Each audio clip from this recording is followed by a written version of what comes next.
Tu n'as pas assez d'expérience. Combien de fois as-tu entendu cette phrase? À titre personnel, beaucoup trop. Est-ce vraiment justifié? Cette façon de penser doit-elle te freiner dans tes actions? Dois-tu te limiter pour faire plaisir à celles et ceux qui te disent ça? Peut-être, mais ce n'est pas mon opinion. Laisse-moi t'expliquer pourquoi.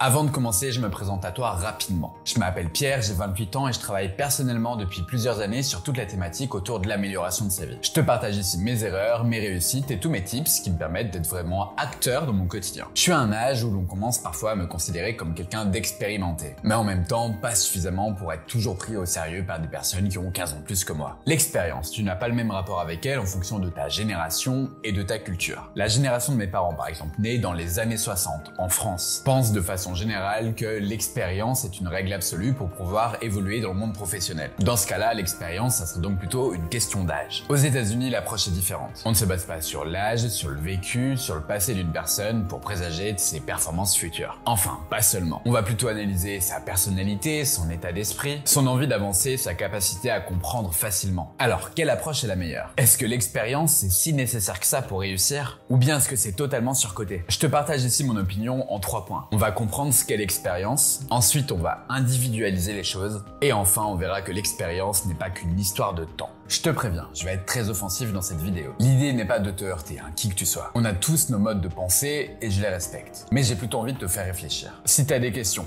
l'espace commentaire est là pour ça. N'hésite pas également à partager ton avis. Tu peux aussi me contacter, toutes mes coordonnées sont en description.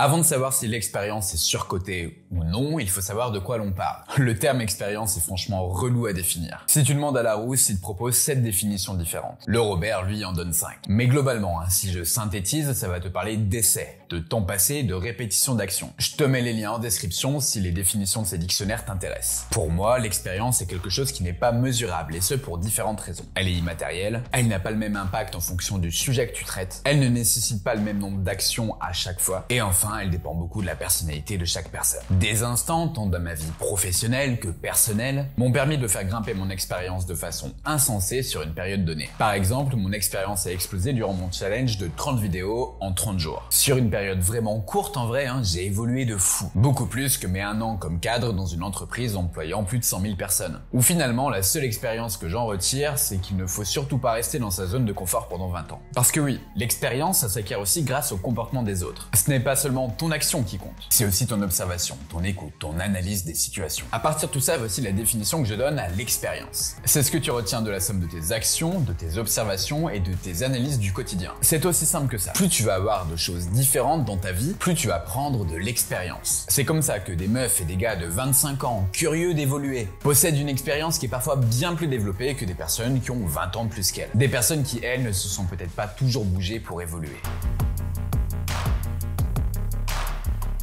Alors ici, il n'est pas question de faire du jeunisme. Il est évident qu'une personne curieuse de 25 ans qui a vécu déjà plein d'expériences se fera dépasser en termes d'expérience globale par une personne qui a 20 ans de plus qu'elle et qui a exactement les mêmes caractéristiques. Ce n'est pas qu'une question d'âge ou de durée, c'est une question de personnalité. Il y a une question simple pour aider à comprendre tout ça. Est-ce que tu sors facilement de ta zone de confort ou bien est-ce que tu as besoin d'être à l'intérieur pour performer? Si c'est le deuxième cas, tu seras très expérimenté dans une seule chose. Et en soi, ça peut se défendre. Mais l'expérience, c'est aussi savoir s'adapter aux différentes situations. Donc si tu ne sais faire qu'une chose, à partir d'un certain moment, ton expérience n'est peut-être plus forcément utile. En parlant d'expérience, je vais t'en partager une. Dans ma vie, j'ai été managé par plein de personnes différentes. Puisque lorsque j'étais salarié, j'ai travaillé environ dans une dizaine de structures, entre mes jobs étudiants et mes jobs post-master. C'est la meilleure chose qui me soit arrivée pour apprendre à interagir avec plein de profils humains différents. Une fois qu'on s'est dit ça, la meilleure manager que j'ai eue dans ma vie était une femme de 25-30 ans. C'était lorsque je travaillais dans la restauration rapide. Et pourtant, au tout départ, je me serais jamais dit ça. Mais en quelques mois, Maëva a énormément appris. Parce qu'elle se remettait en question, parce qu'elle faisait attention au comportement des gens de son équipe, parce qu'elle savait gérer les égos en fonction des personnalités.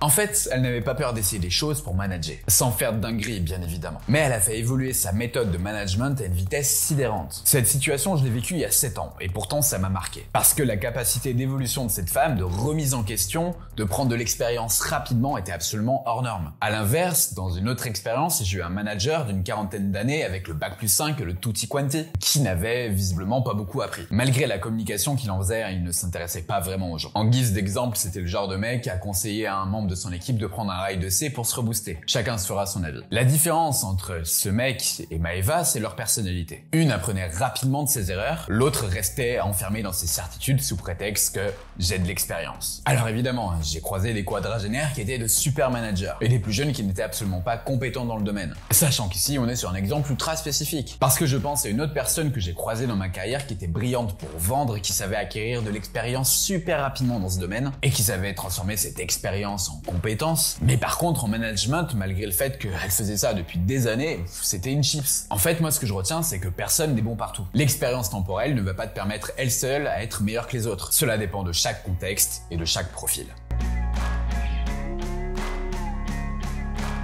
La réalité, c'est que l'expérience ne te fera pas toujours progresser à la même vitesse en fonction des domaines, des situations. D'ailleurs, si on peut faire un peu un parallèle, c'est comme la chose suivante. J'ai beau faire plein de vidéos YouTube que tu apprécies, si tu ne les likes pas pour mettre l'algorithme de mon côté, ma chaîne n'évoluera pas à la même vitesse que si tu fais cette bonne action. Tu sais donc ce qu'il te reste à faire, un grand merci pour ton soutien. L'expérience est pour moi très complémentaire des compétences, comme chaque aspect non mesurable finalement. J'ai l'exemple d'une personne en tête qui, malgré des expériences de couple similaires entre ces différentes relations, reste bloquée en permanence dans le même schéma, refait les mêmes actions qui conduisent aux mêmes conclusions. Pourtant, ce mec a 30 ans, plusieurs relations dans sa vie, donc sur le papier, il est expérimenté. Mais l'expérience, la répétition de tes actions, l'analyse de tes erreurs, si tu n'en fais rien, malheureusement, ce n'est pas très utile. Ce que je t'encourage à faire, c'est à multiplier les actions, les essais dans ta vie. Tu dois tester, tu dois sortir de ta zone de confort. Mais surtout, tu dois développer ta capacité d'analyse pour comprendre ce qui fonctionne bien ou non. Et ensuite, lorsqu'une nouvelle action se présente, tu peux agir comme la fois précédente si ça a bien fonctionné ou bien faire évoluer cette même action pour progresser. Si tu ne provoques pas les choses, que tu attends simplement que le temps passe, tu ne vas pas apprendre. Enfin, pas autant que si tu te bouges. N'aie pas peur de te tromper, de faire mal les choses. Tant que tu agis dans le respect des autres et dans la préservation de ta survie, alors tes risques ne sont pas si importants que ça. Tu vas développer de l'expérience, la tienne, celle qui va te permettre d'être une personne plus performante et surtout plus épanouie. L'expérience, finalement, c'est la connaissance de soi par rapport aux situations que l'on peut rencontrer dans son quotidien. Alors, revenons à la question initiale. Est-ce que l'expérience est nécessaire pour réussir dans sa vie ou bien est-ce qu'elle est surcotée? Si l'expérience est le poids des années et seulement ça dans ton esprit, alors oui, c'est clairement surcoté. Je pense t'avoir montré que ce ne sont pas seulement les années qui font que tu es une personne expérimentée ou non. Par contre, si l'expérience, c'est faire des erreurs, sortir de ta zone de confort en permanence, être toujours dans le passage à l'action, alors je pense qu'elle peut clairement te faire changer de game. Évidemment, tu peux réussir sur un coup de chance, comme tout le monde. Il existe bien des personnes qui gagnent au loto et en plus pour leur premier essai. Mais l'expérience va maximiser tes chances de réussite. Bien utilisée, elle peut aussi t'aider à avoir confiance en toi, en tes capacités de faire telle ou telle autre action, tant dans ta vie pro que dans ta vie personnelle. Mais je pense que cette expérience doit vraiment être alliée à de vraies compétences concrètes. Parce que si tu analyses ton expérience mais que tu n'as pas la clé pour la faire évoluer, pas certain que ça te soit si utile. Finalement, l'expérience, c'est aussi la somme de l'habitude suivante. Passer à l'action. D'ailleurs, si tu veux te construire des habitudes,